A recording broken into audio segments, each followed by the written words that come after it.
space, aliens, and all that jazz.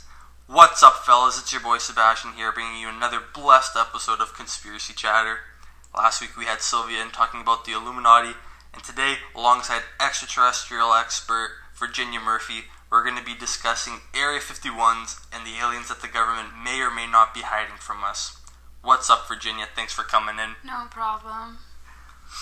So, just a little bit about a background about the Area 51 conspiracy. So, conspiracy theorists like myself believe that the remains of crashed UFO spacecrafts are stored at Area 51, an Air Force base about 150 miles from Las Vegas, where government scientists reverse engineer the aliens' highly advanced technology.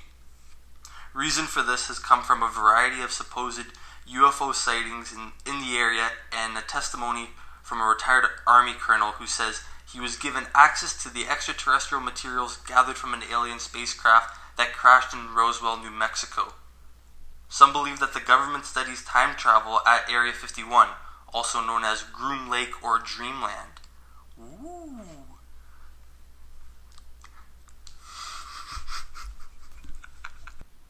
The government has developed advanced aircraft and weapon systems at nearby Nellis Air Force Base, including stealth bombers and reconnaissance planes.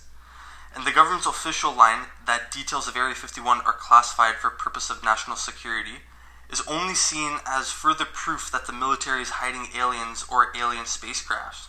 Interesting. For decades, Americans were told that Area 51 didn't really exist and that the US government had only official interest in aliens or UFOs. The Pentagon has officially confirmed that there was, in fact, a $22 million government program to collect and analyze abnormal aerospace threats. Government speak for UFOs. $22 million, that's a lot of money. So, a conspiracy claim revolving around this theory is the fact that Area 51 does not appear on US geological survey maps. The area above it is a restricted airspace, and the public is not allowed anywhere near it, proving that something devious and sinister is happening there. Dun dun dun. A debunking claim is Area 51 is officially classified as Homey Airport in United States Air Force. Property and any security or restricted access is merely in line with that of a military factory. Now, a claim that could or could possibly debunk this is, with the insane lengths taken to remove hidden and keep most people from entering Area 51's true purpose is obvious. It's where the government throws surprise birthday parties. The government balances out all of the bad things it does by surprising random citizens with and out of the blue birthday bonanza. One day you wake up on your birthday in a pitch-black, unmarked airplane hangar. What? This isn't an airplane hangar. I went to sleep last night, you say. Then, lights flick on, there's streamers, cakes, and hundreds of government agents wishing you the happiest of birthdays. You spend the entire day playing games, opening presents, and being assured you didn't die and go to heaven. Then, as the greatest day of your life dies down, you're tucked back into bed by all of the Men in Black type agents. Your memory of the day is erased by a Men in Black type device, and you're given a copy of a Men in Black type movie as a final parting gift.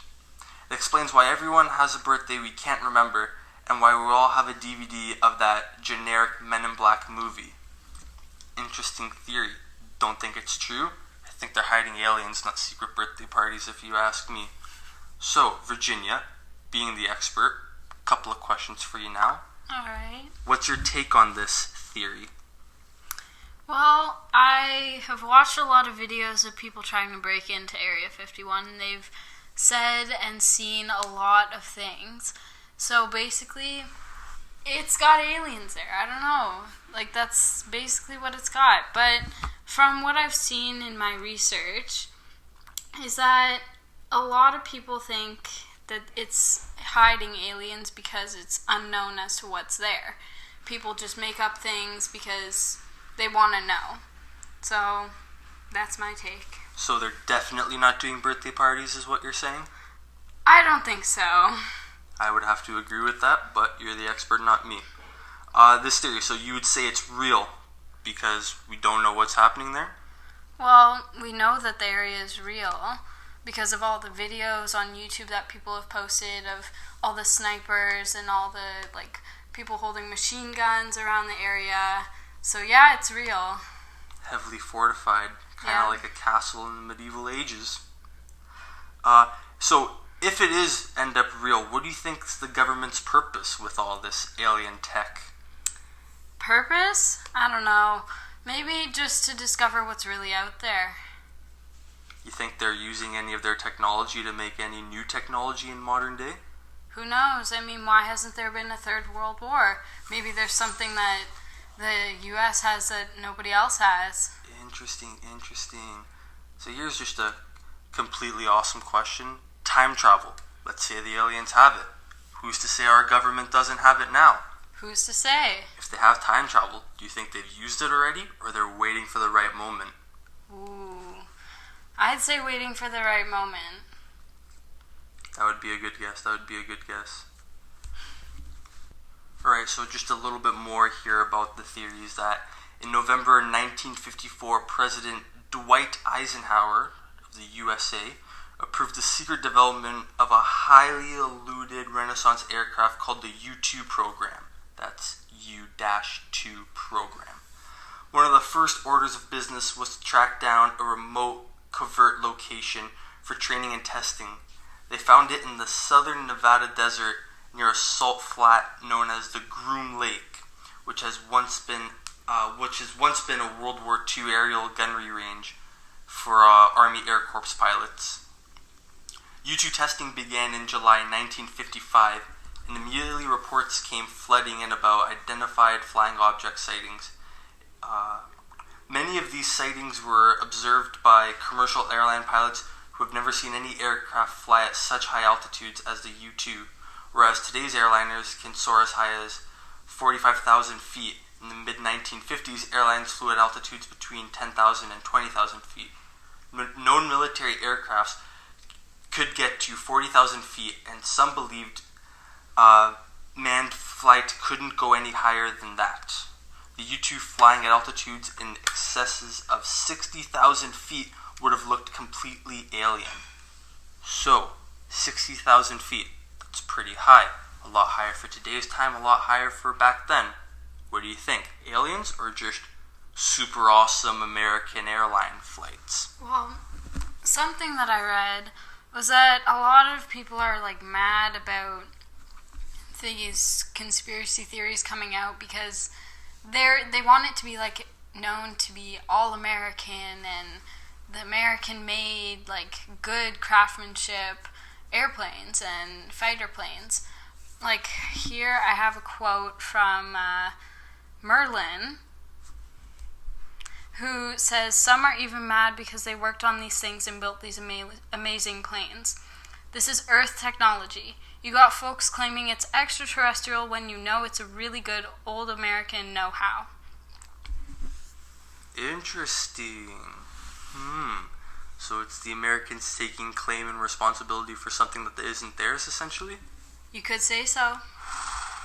Busted. That's pretty groundbreaking if I do say so myself. I would say so. A couple of 18-year-old experts. Just to add on, there was also someone who was working on the base. His name's Bob Lazar, and he claimed in an interview in 1989 that he had been working on the base where he had been helping and seeing aliens to reverse engineer alien spacecrafts. So a lot of people disregarded this because they just thought he was a crazy guy claiming that he had seen aliens, as if everyone else in that town close to Nevada had also seen aliens. Interesting. Alien sightings. Who's to question the good eyes of good old Americans, right? Yeah, who's to question Americans?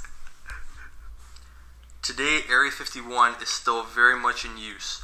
According to Google Earth, new constructions and expansions are continuously happening. On most early mornings, eagle-eyed visitors can spot strange lights in the sky moving up and down. No, this is not a UFO. Maybe, maybe not, we don't know. but apparently it's actually a semi-secret contract commuter airline using a so-called sign called Janet that transports workers from Las Vegas McCarran Airport to the base. I don't think so. As for what's happening these days in America's most secretive military bases, few know for sure. Merlin has some educated guesses, including improved stealth technology, advanced weapons, electronic warfare systems, and, in particular, unmanned aerial vehicles. Kind of like a Tesla, but just in the air, you know? Chris Pocock noted that U2 historian and author of several books about the matter told Popular Mechanics magazine that he thinks classified aircraft, more exotic forms of radio communication, directed energy weapons, and lasers are currently under development at the base. Lasers, like Star Wars. It's very advanced technology, only aliens could have it. Oh, yeah. While the lure around Area 51 may be nothing more than imaginative fiction, that won't stop people from thinking beyond those chain-like fences. At the most basic level, anytime you have something secret or forbidden, it's human nature. You want to find out what it is. Which is fair to say. No one knows what's behind there, so now we're just automatically assuming it's aliens. I think we got enough proof and scientific reason to say that it is aliens, but what do I know? Well, I got a question for you. Why isn't there another Area 51 in, say, Russia, where there's a bunch of, crazy folks who are, going on about aliens? Why are we only seeing it in this one spot? I think there are aliens in Russia, but Putin does a much better job of keeping the information on the down low. Americans, we got Twitter, more access to the internet. Rumors spread fast here in the Western world. But my point is, why aren't there other areas like this? That's a great question. I think next we need to look at other possible Area 51s. Like, if there's an Area 51, there's got to be an Area 52. Area 53?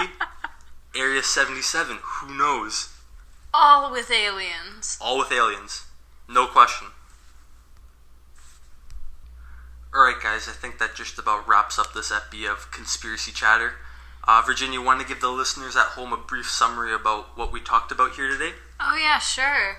Well, I guess it's really up to speculation since there's no hard proof of aliens being there, but a summary of what we talked about? Well, basically, from what we heard, it's he said, she said. It's whatever people believe, and with today's media, it can be anything. So, there you go. I think we have enough hard proof here on this one podcast episode to say for certain that it is aliens, but that's just me. No bias on my end. I would believe it.